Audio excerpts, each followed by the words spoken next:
I tell you this much, Aaron wouldn't be talking to me crazy, calling Zach all types of trifling and everything. Where you been at? You ain't been nowhere where you need to be either. And ultimately, she wasn't arguing with Zach, which what caused her to raise her pressure wasn't her and Zach having that conversation. Because it wasn't really an argument. Because Fatima had shut that ish down and got it together very quickly. It was the fact that Zach was being a timid talk a lot. Okay, just running his goddamn mouth and let it be known that Fatima was pregnant. That's what got her upset, and that's what sent her to the hospital. I'm so sick of Aaron, because Aaron think he better than somebody. He really do think he better than somebody, talking about, I'm not gonna let your trifling stress her out, especially when she's carrying my baby. And it's just like, it's both y'all babies, unfortunately, even though I really do not believe that Zach is the pappy. But okay. Of either one of them babies, I don't. But are we not gonna forget that you stressed her out at the beginning of the relationship? Are we not gonna forget your wife coming down to the salon and doing what she did? Okay, remember, you were married when you met Karen. Shut the up, Aaron. You and your ugly ass outfit look like somebody daddy from the 1950s. He got on my damn nerves. And then, Fatima trying to calm the situation down. She's like, listen, y'all need to stop arguing. We're gonna take Karen home, because obviously her car is still at their house, and y'all both owe her an apology. Apologize. The doctor come out and was like, see, this type of stress I'm talking about. Y'all need to be grown adults and have real conversations like grown adults and stop stressing this lady out.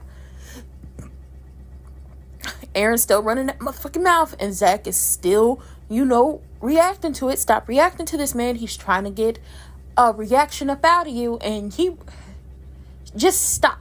So Karen was like, I'm not about to let y'all ruin this for me. Not going home, talk about my baby this, my baby that. We supposed to be a village.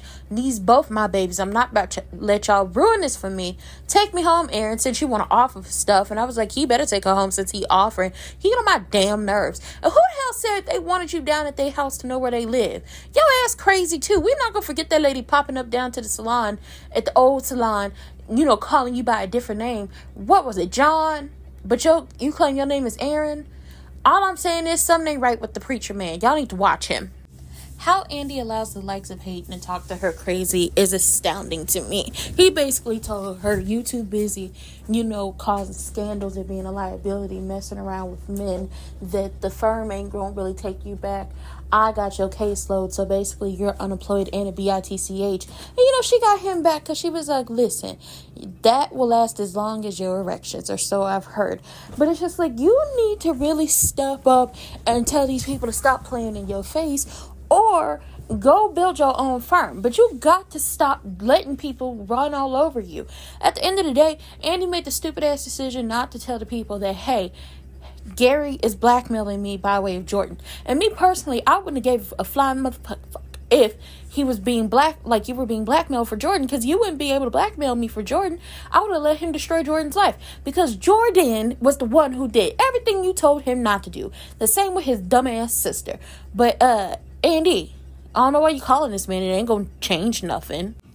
Sabrina is trying to be there for Danny after her panic attack and just trying to talk to her and trying to set the mood around the place just to be like relaxing and calming. And she told Danny, listen, I'm going to be here with you and I'm going to take care of you. So, Danny says you don't have to do that. Sabrina says I want to. So, it's always great to have a good friend who's going to be there for you when you have a panic attack or an anxiety attack. Child, we all needed a lot of them good friends in college, because that's some panic-inducing stuff right there.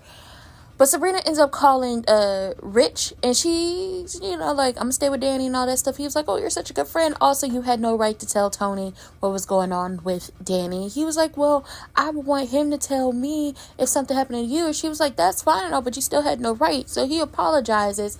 And then this is where he drops the bomb that Penelope got arrested for stabbing Gary, which nobody cares about. Lock her ass up. So when Karen and Aaron get back to her house, he's talking about, I can't believe Zach would stress you out like this. I can't believe he would do this.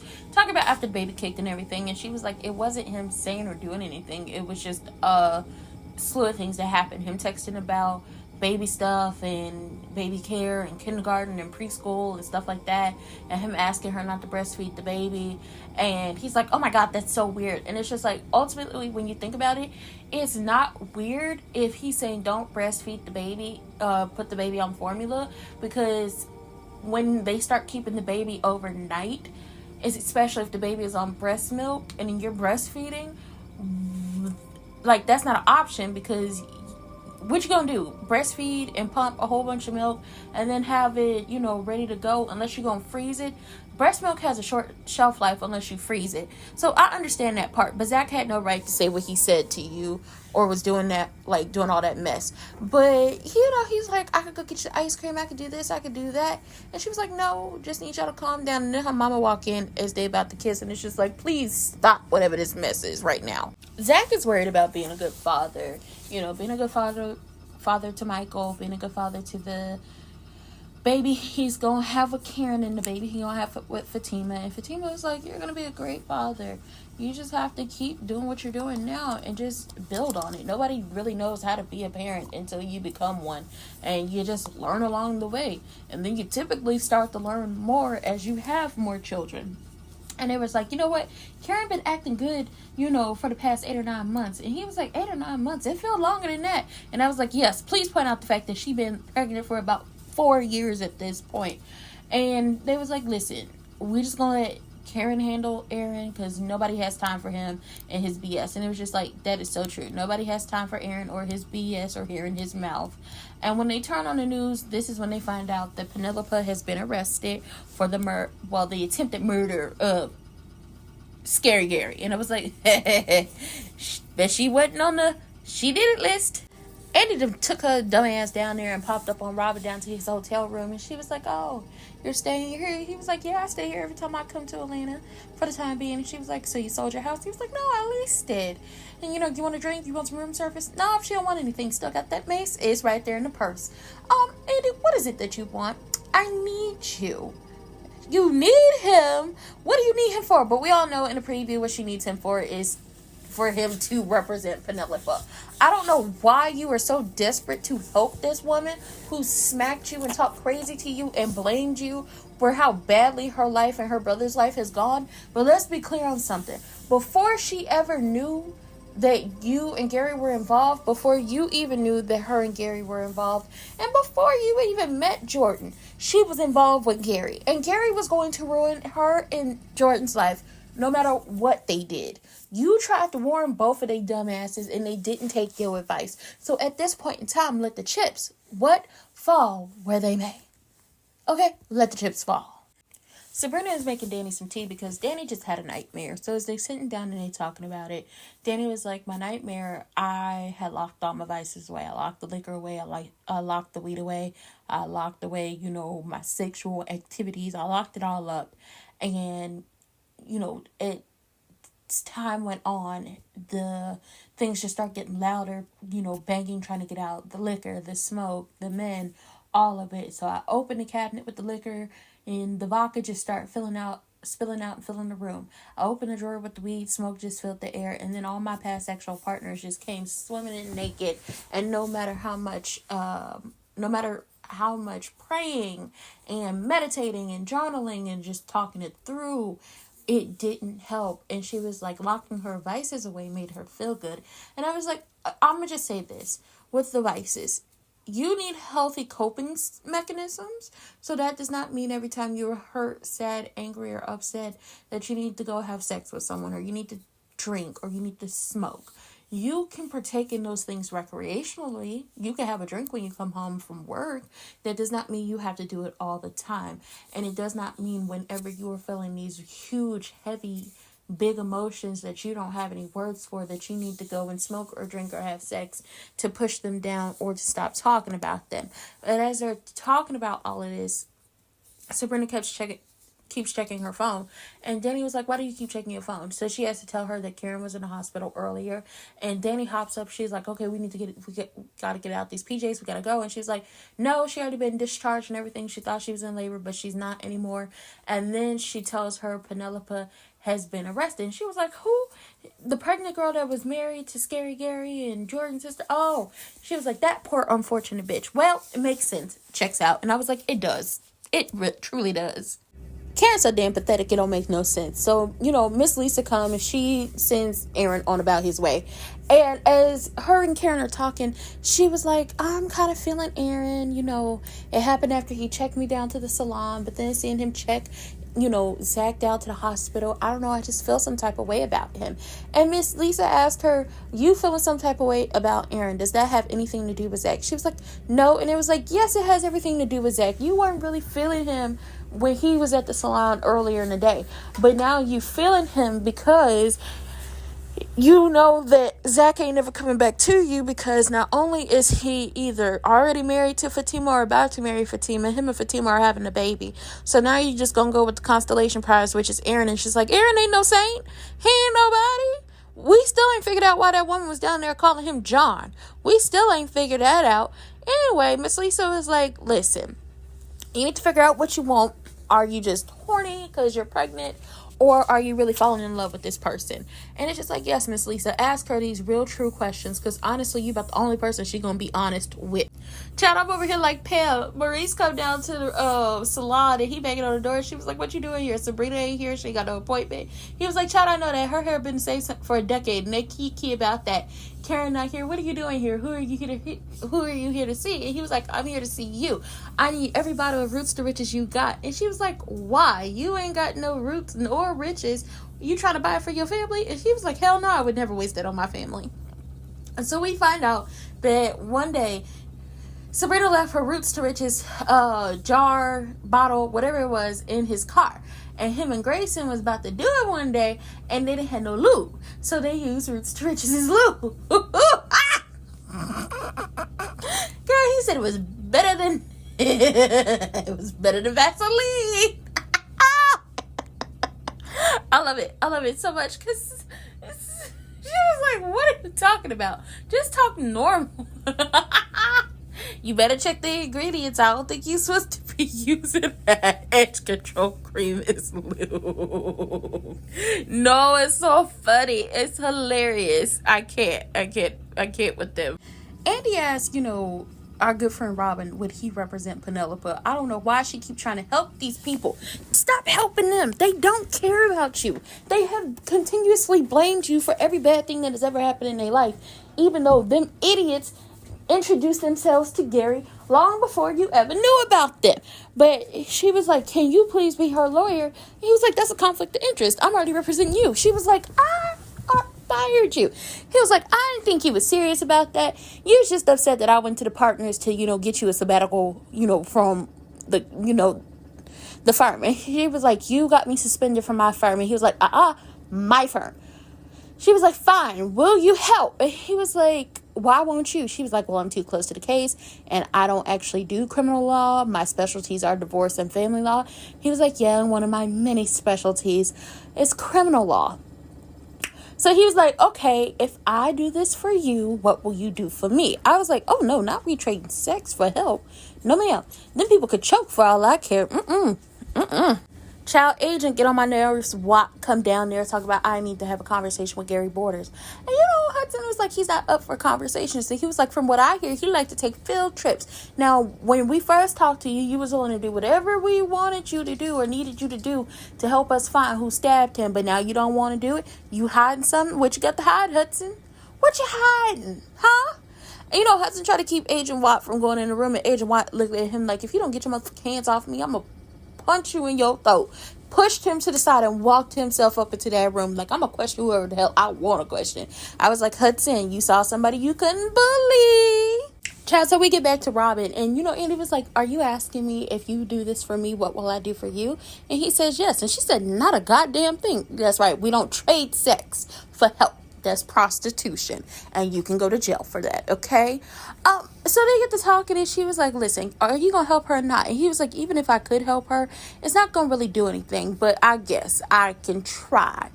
And she was like, she mentioned something about how she really should be at the firm running it like she was supposed to. And he was like, do you understand how hard it is to talk to the woman that you love and try to convince her to take just some type of responsibility for what she's done or how she ended up where she is. She said he told her, you would have been running the farm a long time ago had you not let Gary drag you in the gutter and continue to drag you through the mud. And she won't take responsibility. And she was like, do you know how hard I understand how hard it is to want to kiss someone that you have contempt for. And it's just like, Robin looked at her with a look of disgust when she walked up out of there, because she was like, represent her, talk to her or not. She's been acting like a basket case lately, so what do I care if she has adequate representation? And it's just like, he is in love with Andi. He loves her dirty draws. And he just wants her to take responsibility for what her life became. Ultimately, had Andi just told everybody why Gary was blackmailing her, we wouldn't be here in this situation now. We wouldn't, because we would have got from up under him. We wouldn't be in this situation now. Had she went down to Agent Watt, down to the FBI and told him what was going on, we wouldn't be here. Stop protecting these raggedy ass men. Stop putting them above you and start choosing yourself, Andi. Choose yourself at some point. And you know what? Since you don't want Robin, tell him to come see me. Jordan and his weak ass, fake ass, whack ass friends get on my damn nerves. Because how y'all gonna blame Andi for this entire situation when in reality, Andi didn't know that Penelope was with Gary or engaged to him or pregnant by him. She had just, all three of the sister circle, or 3 out of 5 members of the sister circle, met y'all and went on dates, and y'all invited them over for a little shindig, and that's where they found out about all of this. Gary was with Penelope for months, almost years, before Andi knew anything about this. So to blame Andi for why Gary went after your sister is crazy. Your sister, after learning everything she found out about Gary, decided to go have a conversation with him, and he pushed her down and caused her to lose her baby. She did that. She was still staying with him after she found out everything. She did that. Andi, there would have been no wedding had Andi just let you get in trouble, or just let the stuff come out about you and just had let it go. Me personally, I would never save Jordan, but that's me. Y'all sitting up here wanting to blame Andi for every bad thing that's ever happened in y'all lives, when in reality, you can't retcon this. Penelope knew Gary long before her and Andi ever got into a conversation or y'all was ever around each other. And that's what pisses me off about this. And then it's like, Rich is talking about, she must, or is it Tony? No, it's Rich. Talking about, Andi must have got, Robin to try to help Penelope because she feels guilty about what happened. I don't know why she would feel guilty about what happened, because at the end of the day got to end. And also, Penelope was a grown-ass woman who decided to get involved with Scary Gary. That is neither here nor there and got nothing to do with Andi. Y'all got to get out my face with this one. Agent Watt up here trying to get Gary to remember, and he done got into it just a little bit with Hudson, because Hudson think just because he got the power of attorney, he can do whatever he wants, and he could say what he wants to do with Gary's care. I have a feeling like Hudson and Jasmine are working together, because when Hudson leaves the room and Agent Watt starts to walk Gary through everything that happened that night and trying to get him to remember, he was like, okay, I remember that, and then I turned, and then there was someone there. She was there. Who is the she? Well, we know it's not Andi, because she came and found him after. So it's either Jasmine, Penelope, or members of the sister circle, but I don't even think the sister circle would do that. And Fatima don't stab to kill. She shoot to kill. She stabbed to play fun and games. I think it was Jasmine at this point, because we ain't seen her since. Or truly, it could have been Miss Marie. Or Tamara. It could have been Tamara. Who knows at this point. Andi comes over to Zach and Fatima's, and they are talking, and she was like, what's going on? I asked Robin to represent Penelope. I don't think Penelope stabbed, Gary and all that stuff. We know at this point Gary remembers it's a woman, but the question is, what woman? We know it wasn't Andi because Andi popped up after. It's between Penelope, Jasmine, and Tamara, because those are the only women who really have beef with him like that. And it's not nobody from the sister circle, because nobody really give a damn about him like that. They was just trying to stop the wedding. That's it. That's all. So the question is, who did it? So they show her the murder board and trying to figure out who did it. And they was like, at this point in time, they think it's Robin, but we all know that it was a woman, and then somebody tried to come and take him out again. I'm starting to think that it is Jasmine. That's what I'm starting to think it is.